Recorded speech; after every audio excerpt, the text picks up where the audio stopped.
She wasn't born into royalty. She didn't come with riches, armies, or power. Just an orphan, raised in exile. A foreign girl living under the rule of the world's most powerful empire. Yet she was chosen, not by chance, not by beauty alone. She was positioned by divine purpose, hidden behind palace walls for such a time as this. But while kings drank from golden cups and nobles plotted in secret, a quiet battle was brewing, one that wouldn't be fought with swords or chariots, but with fasting, faith, and the bravery to speak when silence could mean death. Her name was Esther, and this isn't just the story of a queen. It's the story of how God saved a people through the most unlikely of heroes. In the days of King Xerxes, who ruled over 127 provinces from India to Ethiopia, his power stretched across the known world. From his throne in Susa, he reigned with absolute authority. To display his greatness, Xerxes held a lavish feast for 180 days, inviting nobles, princes, and military leaders from across the empire. Gold goblets and royal wine flowed freely. When those 6 months ended, the king opened the palace gates to everyone in Susa, hosting a 7-day banquet in the garden courtyard. Wine was served generously, with no restrictions. Meanwhile, Queen Vashti hosted a separate feast for the women inside the palace. But on the 7th day, when the king was merry with wine, he made a prideful demand: that Queen Vashti be brought before the guests wearing her royal crown so they could admire her beauty. Vashti refused. She would not parade herself before a drunken crowd. The king's pride was wounded. His own queen had publicly defied him. Enraged and humiliated, Xerxes turned to his wise men. One advisor, Memucan, warned that her defiance would spread. He said, "All women will hear of this and dishonor their husbands." They urged the king to remove Vashti and issue a decree throughout the empire that every man should rule his own household. The king agreed. A royal edict was sent to every province in every language, and Queen Vashti was dethroned. But little did they know, God's unseen hand had just begun to move.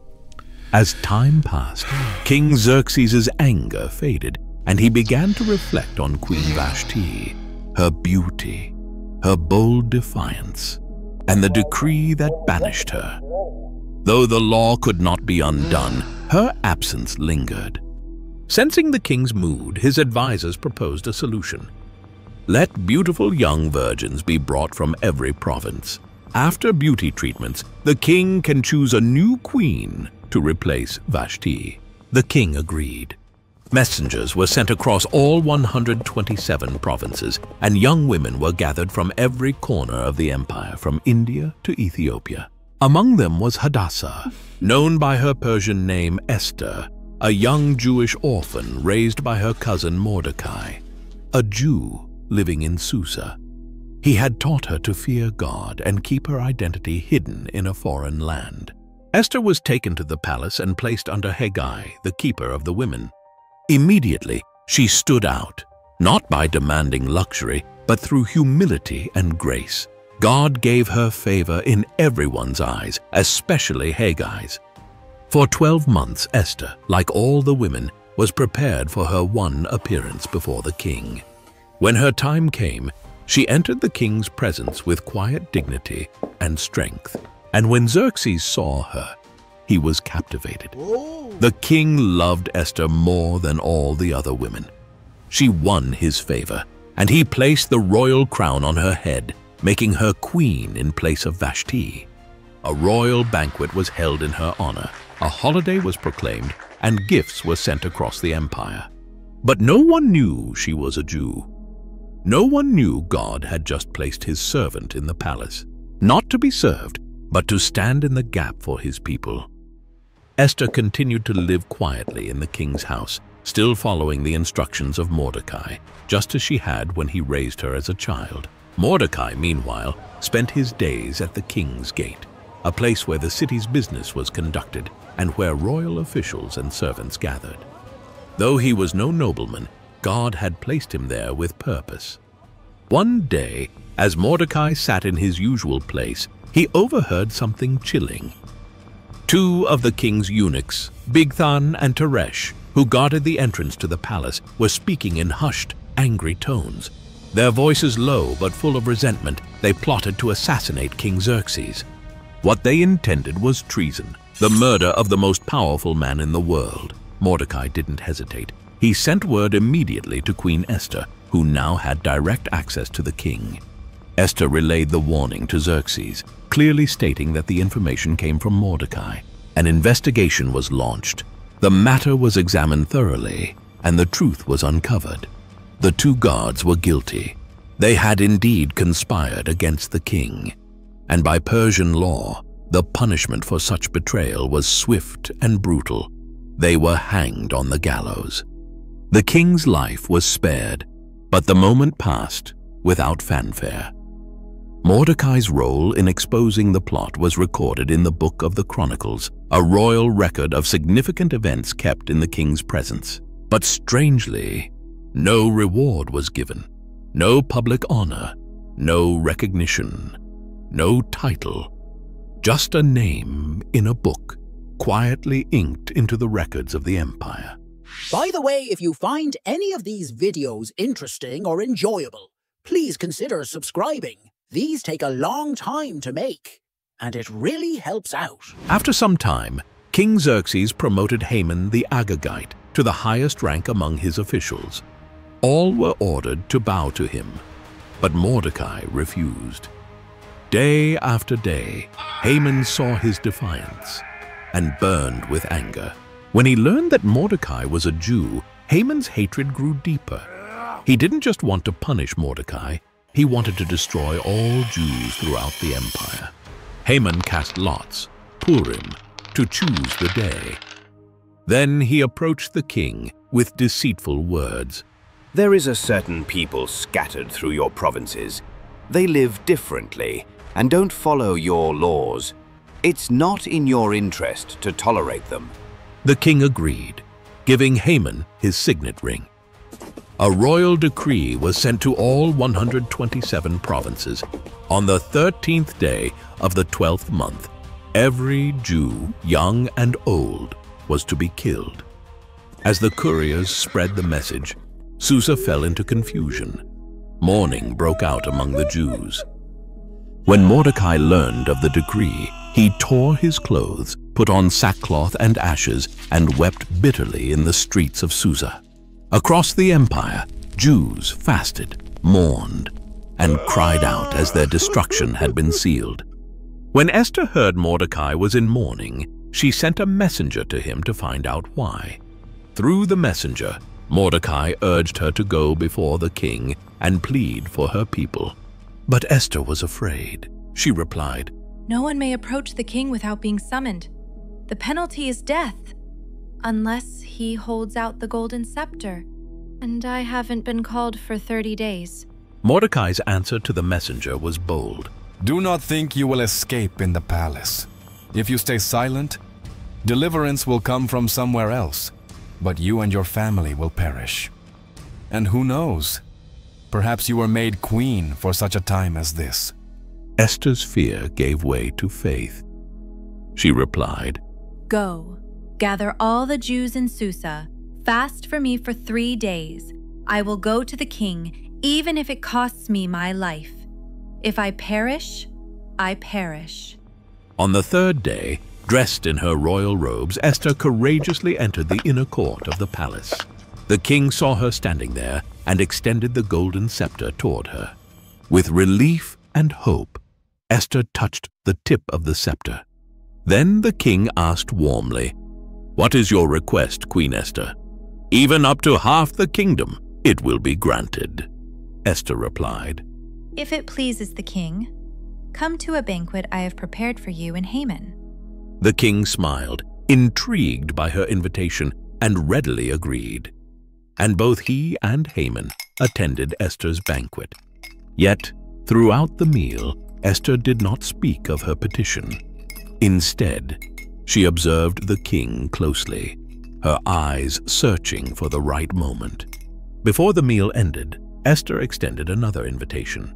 Please come again tomorrow, and then I will share my true request. The king's interest deepened, and Haman's curiosity grew, both eager and uncertain about what Esther's plea might be. That night, King Xerxes lay awake, restless and troubled. Nothing could soothe his mind, not the royal wine, nor the comforts of his palace. Desperate for distraction, he ordered his servants to bring the Book of the Chronicles, the official record of the kingdom's events. As the scribes read, the king's eyes caught a long-forgotten entry: Mordecai's name. The record told how Mordecai had uncovered a plot against the king's life, an act of loyalty that had saved Xerxes from assassination. But despite the gravity of this deed, Mordecai had never been rewarded. Deeply moved, Xerxes asked his advisors, what honor or recognition has been given to Mordecai for this? The advisor replied, nothing has been done for him. The king sat in thoughtful silence. How could such loyalty go unrewarded? At that very moment, Haman entered the palace, intending to ask the king for permission to hang Mordecai on a gallows he had built. But before he could speak, the king summoned him in. "Haman," the king said, "what should be done for the man the king delights to honor?" Puffed up with arrogance, Haman imagined the king meant him. He responded with a detailed plan. Let the man be clothed in the king's royal robes, which the king himself has worn. Let a royal crown be placed on his head, and let him be led on the king's own horse through the city streets. A noble official should ride before him, proclaiming, "This is what is done for the man the king delights to honor." The king smiled and said, "Go at once. Do everything you have suggested for Mordecai the Jew, who sits at the king's gate. Do not neglect anything." Haman's face turned pale, his heart pounding with dread. He was forced to carry out the honor he had planned for himself, but instead it was given to his enemy. Humbled and bitter, Haman led Mordecai through the city streets, proclaiming his honor just as he had described. When he returned home, his spirit was crushed. He told his wife and friends everything that had happened, his anger and humiliation clear. They warned him, "If Mordecai is of Jewish origin, you will not stand against him. You will surely come to ruin." And so Haman's plot to destroy the Jews grew darker, but his pride had already been wounded by the king's unexpected favor toward Mordecai. At the second banquet Esther had prepared, the king and Haman took their seats once again beside the queen. King Xerxes looked at her intently and asked once more, "What is your request, Queen Esther? Speak, for your wish shall be granted, even to half the kingdom." With courage and conviction, Esther spoke her heart. If I have found favor in your sight, O king, and if it pleases you, grant me my life. This is my petition, and spare my people. This is my request. The king's expression shifted, a flash of shock crossing his face. Esther continued, For we have been sold, distressed, I and my people, to be destroyed, killed, and annihilated. Had we merely been sold as slaves and servants, I would have kept silent, for no such distress would justify troubling the king. The king's face darkened in shock and anger. He demanded, "Who is he, and where is the man who would dare do such a thing?" Esther pointed to Haman, saying, The adversary and enemy is this wicked man. Enraged beyond measure, King Xerxes rose and left the banquet hall to cool his fury. Meanwhile, Haman was terrified. Seeing the king's anger and realizing his plot had been exposed, he rushed to beg Esther for mercy. In desperation, he fell on the couch where Esther was reclining. He clung to her, pleading for his life. At that moment, King Xerxes returned suddenly. He saw Haman clinging to Esther and shouted, "Will he even assault the queen while I am in the house?" The king's guards seized Haman, and he was swiftly led away and hanged on the very gallows he had prepared for Mordecai. Thus, The plans of the wicked were overturned in a single moment, and justice was served. After Haman was hanged, King Xerxes gave his entire estate to Queen Esther. She, in turn, appointed Mordecai over it. The king also removed his signet ring, once given to Haman, and placed it on Mordecai's hand, giving him royal authority. But the danger wasn't over. Though Haman was dead, his decree remained law. In Persia, a royal edict sealed with the king's ring could not be revoked, not even by the king himself. The day of destruction against the Jews still loomed on the calendar, the 13th day of the 12th month. So Esther once again approached the king. This time not for her life, but for the life of her people. How can I bear to see disaster fall on my people? She pleaded. King Xerxes granted permission for a new decree to be written, one that would counter the first.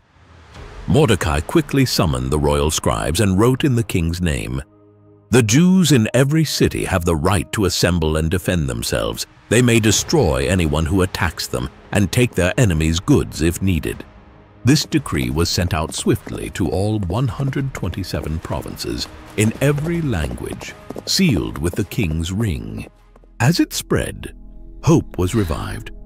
Where there had been mourning, now there was light and gladness. On the appointed day, the Jews stood united across the empire.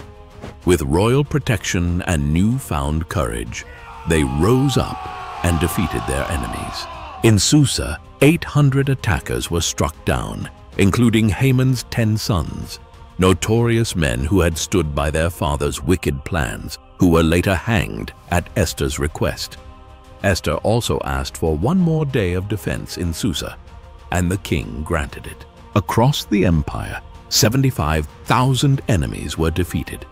Yet again, the Jews took no plunder. Their fight was for survival, not gain. It was not a day of greed. It was a day of justice. When the battle was over, the people rested, and what began as a day of dread became a day of victory and celebration. To remember their deliverance, the Jews established a yearly celebration called Purim, named after the lots Haman had cast to plan their destruction, now a symbol of God's reversal. Every year on the 14th and 15th of Adar, they would feast, rejoice, send gifts to one another, and give generously to the poor. A day that was once marked for death became a day of life. Mordecai was honored throughout the empire, clothed in royal blue and white, second only to King Xerxes. But it wasn't his power that made him great. It was his heart. He sought the good of his people and spoke peace and truth to all. And though God's name is never mentioned in the entire Book of Esther, his fingerprints are everywhere. In every twist, every risk, every rescue. What was meant for destruction, God used for salvation. The story of Esther reminds us, even when God seems silent, he is never absent. Even when the odds are against us, he is already at work. Perhaps you too are where you are for such a time as this, not by accident, not unseen, but chosen, positioned, and called. Because the God who reversed the fate of a nation still writes stories of redemption today, and yours could be next. If you haven't subscribed yet, please don't forget to do so. It really helps us continue providing you with amazing videos like this.